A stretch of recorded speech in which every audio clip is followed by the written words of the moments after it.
अगर बेला को पता चल गया तो सच में तमाशा होगा, क्योंकि बेला को सबसे ज्यादा नफरत इसी बात से है कि कोई चोंगडम इंटरनेशनल हाई स्कूल को लेकर दिखावा करे। लेकिन शुक्र है कि हेजल बाल बाल बच गई। बेला के हाथ में फोन आने से पहले ही हेजल ने अपना अकाउंट डिलीट कर दिया था। हालांकि अभी वो बेला की नजरों में नहीं आई थी, लेकिन उसके अपने स्कूल में ये बात फैलती जा रही थी। कुछ लोग जानबूझकर उस पर कागज के गोले फेंक रहे थे। जब हेजल ने एक गोला खोलकर देखा तो उस पर लिखा था, नकली लड़की चोंगडम हाई स्कूल में जाने का सपना देख रही है। वहाँ रुकना हेजल के लिए मुश्किल हो गया था। वो जैसे ही जाने लगी, पास के एक स्टूडेंट ने उसे पकड़ लिया और माफी मांगने को कहा। बाकी स्टूडेंट्स भी उसे बड़ी नफरत भरी नजरों से देख रहे थे। हेजल बहुत घबराई हुई थी। उसे पता था कि अगर ये मसला हल नहीं हुआ तो वो स्कूल में और नहीं टिक पाएगी। मजबूर होकर वो फिर से चोंगडम हाई स्कूल पहुंची और अपनी सारी परेशानी मिस्टर ली को बताई। उसने उनसे विनती की कि नैन्सी को दोबारा स्कूल में आने का एक मौका दे। ये कहते हुए हेजल को उस दिन की अपनी हरकतों पर बहुत पछतावा हो रहा था। उसके पास न तो कोई हुनर था और न ही कोई सहारा। वो भला इन अमीर और ताकतवर लोगों से कैसे लड़ सकती थी। हेजल की इतनी बातों के बाद भी मिस्टर ली पर कोई असर नहीं हुआ। उन्हें हेजल की मांग बड़ी मजाकिया लगी। वो बोले, अगर किसी स्टूडेंट को बचाने से मुझे करोड़ों का फायदा होता तो बात अलग थी, लेकिन तुम तो एक गरीब स्टूडेंट हो, मैं तुम्हारी मदद क्यों करूं? आखिर स्कूल में कुछ गरीब बच्चों को छोड़कर बाकी सब बड़े खानदानों से हैं। उनके लिए करोड़ों की कोई कीमत नहीं है। आखिरकार हेजल को वहां से बाहर निकाल दिया गया। दुखी होकर वो बाथरूम में जाकर रोने लगी। तभी अचानक वहां उसकी मुलाकात एक लड़के से हुई जो वहां सिगरेट पी रहा था। लड़के को लेडीज टॉयलेट में देखकर हेजल ने उसका पैर पकड़ लिया और पुलिस को बुलाने की धमकी दी। लड़के ने सफाई दी कि वो सिर्फ सिगरेट पीने के लिए वहां छिपा था। उसने बताया कि पहली मंजिल वाले टॉयलेट में पिछले साल किसी ने बच्चे को जन्म दिया था, इसलिए वो वहां नहीं जाता। तभी सैम ने हेजल का चेहरा पहचान लिया। उसे याद आया कि ये वही लड़की है जो उस दिन स्कूल में बाल्टी लेकर हंगामा करने आई थी। अपना राज छिपाने के लिए सैम ने हेजल को मिस्टर ली से मिलने का एक और तरीका बताया। वो उस जगह की तरफ इशारा करने लगा जहां से वो अक्सर स्कूल बंक करता था। उसने सामने खड़ी एक लाल गाड़ी दिखाई और कहा कि वो मिस्टर ली की खास सवारी है। इतना बताकर वो वहां से निकल गया। हेजल रात के 9 बजे तक इंतजार करती रही, लेकिन वो एक जरूरी बात भूल गई थी कि मिस्टर ली के पास सिर्फ एक गाड़ी नहीं है। इंतजार करते करते हेजल ने उन्हें मिस कर दिया। जब रात के 2 बज गए तो वो वहां से जाने लगी। तभी उसे एक चीख सुनाई दी। हेजल जैसे ही पीछे मुड़ी, उसने देखा कि चोंगडम हाई स्कूल की एक स्टूडेंट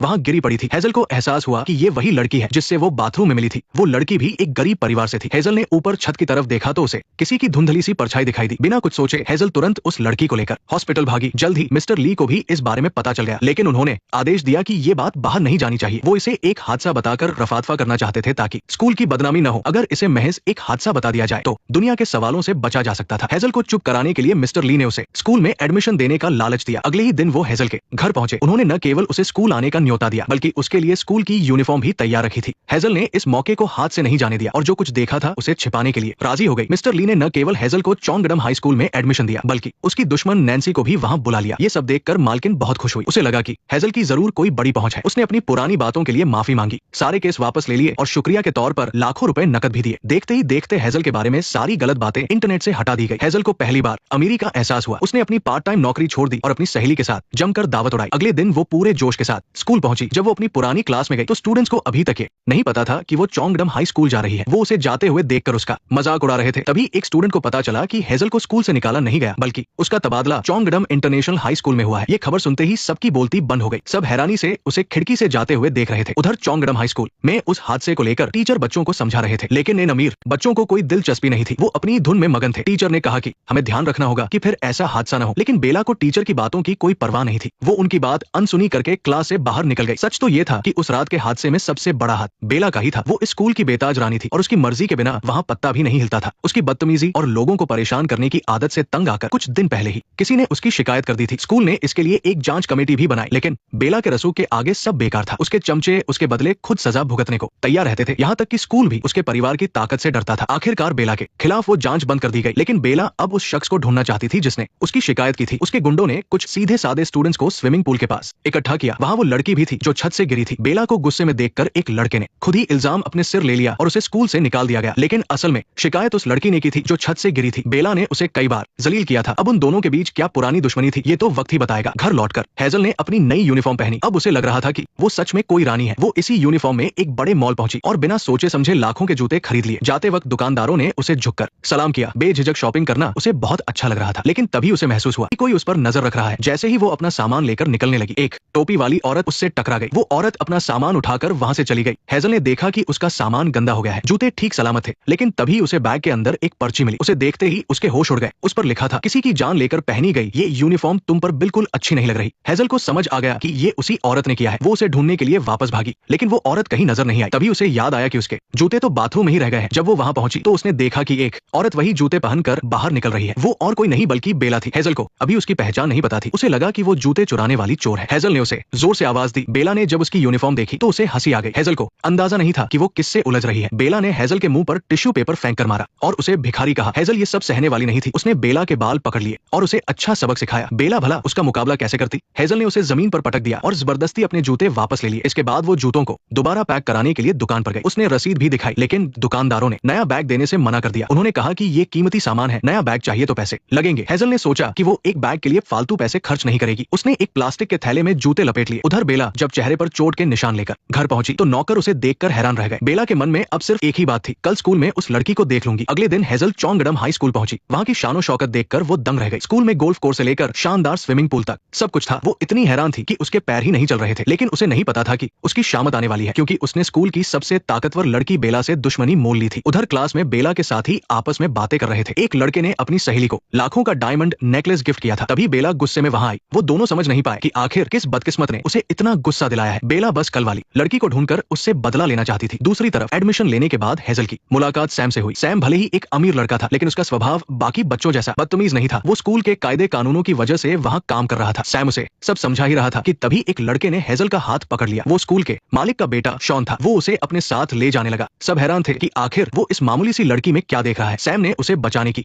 कोशिश की, लेकिन हेजल तो शॉन की दीवानी हो गई और उसके साथ जाने के लिए तैयार हो गई। शॉन उसे एक सुनसान जगह पर ले गया और कहा कि अगर उसे कोई भी परेशानी हो तो उसे जरूर बताए। अपना नंबर देने के बाद शॉन वहां से चला गया। हेजल पीछे से अपना नाम चिल्लाने लगी, लेकिन शॉन को उसका नाम पहले से पता था। कल रात उसने अपने पिता के ऑफिस में उसकी फाइल देखी थी। दरअसल शॉन को शक था कि उसके पिता उस हादसे के बारे में कुछ छिपा रहे हैं। उसे लगा कि हेजल जरूर कुछ ऐसा जानती है जो बाकी लोग नहीं जानते, इसलिए वो उसके करीब आ रहा था। क्लास की तरफ जाते हुए हेजल ने देखा कि शॉन पहले से किसी के साथ था। तभी वो किसी से टकरा गई। उसे लगा कि ये इत्तेफाक है, लेकिन सब उसे अजीब नजरों से देख रहे थे। जब हेजल अपने लॉकर के पास पहुंची तो उसने देखा कि उसके खोए हुए जूते वहां रखे थे। जैसे ही वो क्लास में घुसी, कुछ लड़कों ने उसे जानबूझकर गिरा दिया। उन्होंने उसे जमीन पर दबोच लिया और उसका चेहरा अपनी फोटो से मिलाने लगे। उन्हें यकीन हो गया कि ये वही गरीब स्टूडेंट है। सब सोच रहे थे कि आखिर इस लड़की ने बेला का क्या बिगाड़ा है जो वो इतनी भड़की हुई है। जब गुंडों ने इशारा किया तो सबने मिलकर हेजल को घेर लिया। जान बचाने के लिए हेजल वहां से भागी। जूतों की वजह से वो तेज नहीं भाग पा रही थी, इसलिए उसने उन्हें उतार दिया और नंगे पैर दौड़कर मिस्टर ली के ऑफिस में जा छिपी। उसने गुस्से में मिस्टर ली से कहा कि उन्हें उसकी सुरक्षा की जिम्मेदारी लेनी होगी। मिस्टर ली हंसने लगे और बोले कि हमारा समझौता सिर्फ उस हादसे को छिपाने के लिए था, तुम्हारी निजी परेशानियों के लिए नहीं। उन्होंने साफ कह दिया कि हेजल को उनसे मदद मांगने का कोई हक नहीं है। हेजल वहां से खिड़की के रास्ते बाहर कूद गई, लेकिन वहां बेला पहले से ही उसका इंतजार कर रही थी।